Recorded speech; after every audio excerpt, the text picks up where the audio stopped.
الحمد لله وكفى والصلاة والسلام على عباده الذين اصطفى. اما بعد، د تعلیم المسائل دینی ادارې ډیرو محترم اوریدونکو او د زکات د فضایل او مسائل د نوي خپرونې ډیرو معززو مینوالو، السلام علیکم ورحمت الله وبرکاته. په دې هیله یم چې تاسو به جوړ روغ خوشحاله یاست او د صحت جامې به مو په تن وي. دا چې د نیټ د لارې چې هغه په مختلفو برخو کې د تعلیم المسائل دینی ادارې په عنوان چې کومه اداره ده، د دې څخه انشاءالله د نوي خپرونې چې د زکات فضایل او مسائل دي، دا نوې خپرونه دوهمه برخه په دې عنوان ده چې په قرآن عظیم الشان کې د زکات فضیلت او اهمیت سته او کنه. دا چې زکات یو عظیمه فریضه ده، الله جل جلاله د خپلو بندگانو په مالونو کې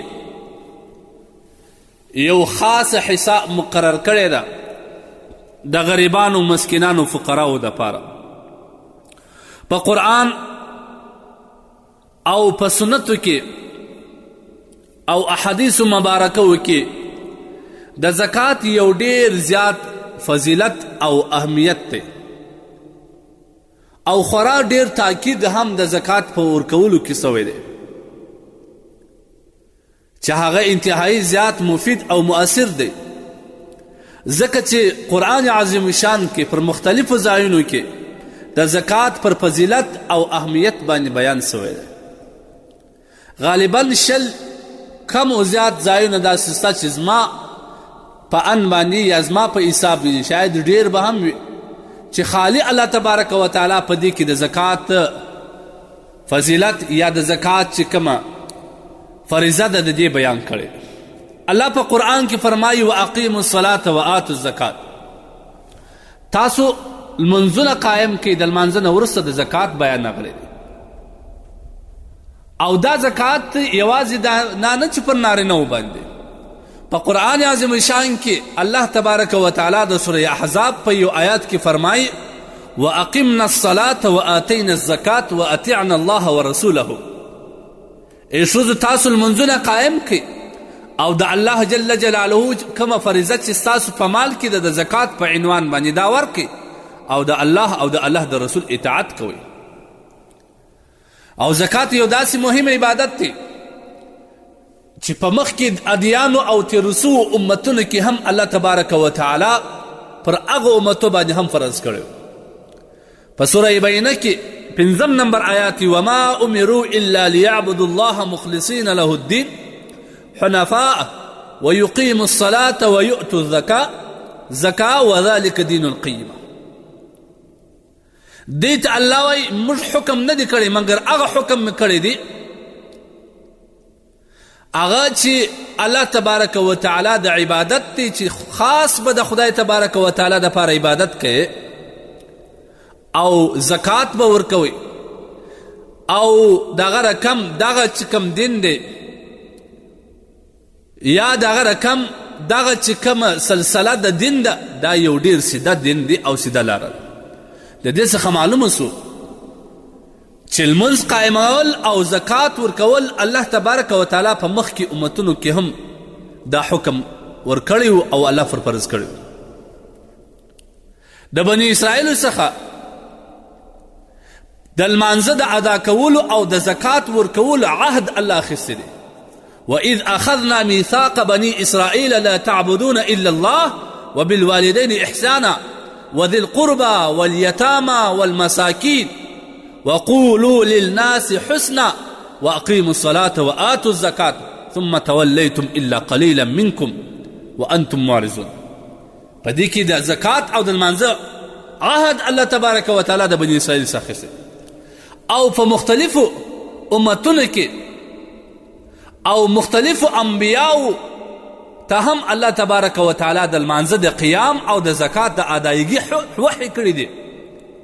الله فرمایي سوره انبیاء کې وجعلناهم ائمة يهدون بأمرنا وأوحينا إليهم فعل الخيرات وإقام الصلاة وإيتاء الزكاة وكانوا لنا عابدين.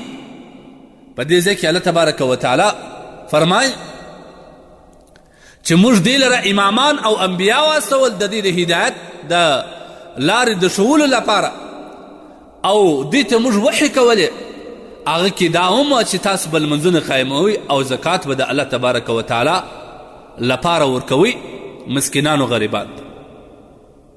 او الله تبارک وتعالی حضرت عیسی علیه الصلاة والسلام ته د زکات ورکولو وصیت کړی دی.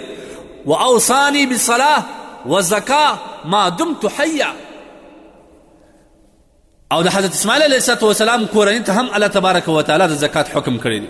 الله وایي وکان یأمر اهله بالصلاة والزکاة وکان عند ربه مرضیا. حضرت اسماعیل علیه الصلاة والسلام خپله کورنۍ ته د الله دغه حکم د زکات دا وصیت ورته کړی دی. نو لہذا دا زکات یو عظیم عبادت دی.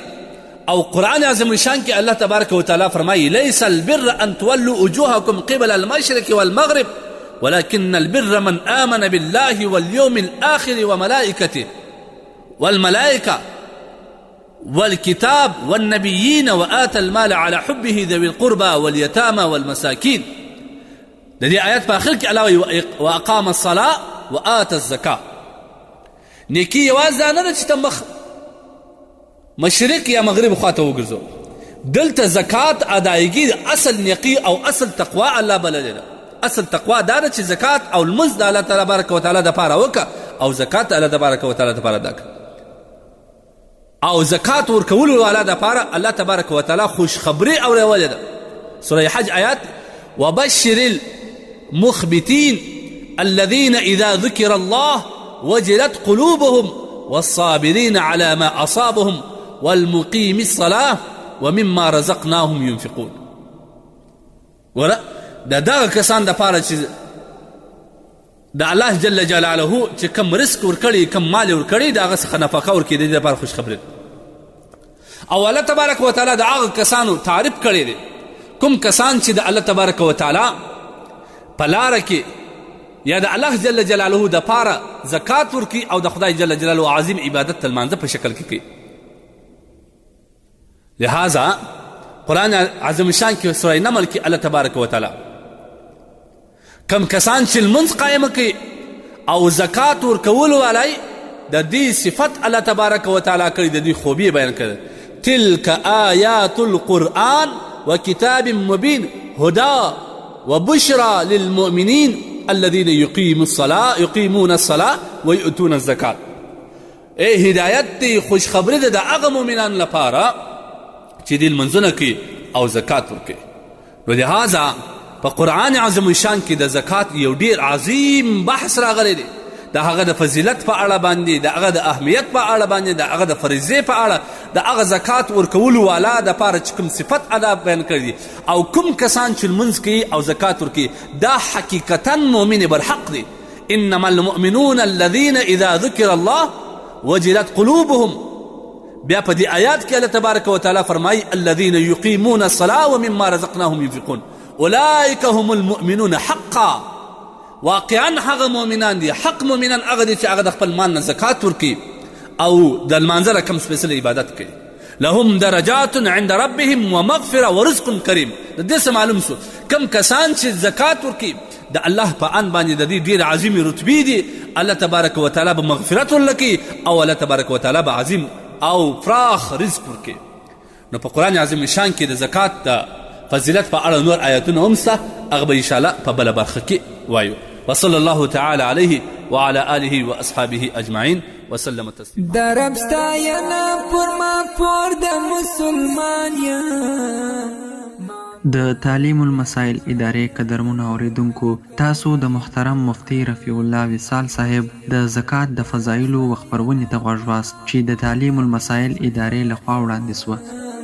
مامورا په ایمان یا را کړی قرآن دی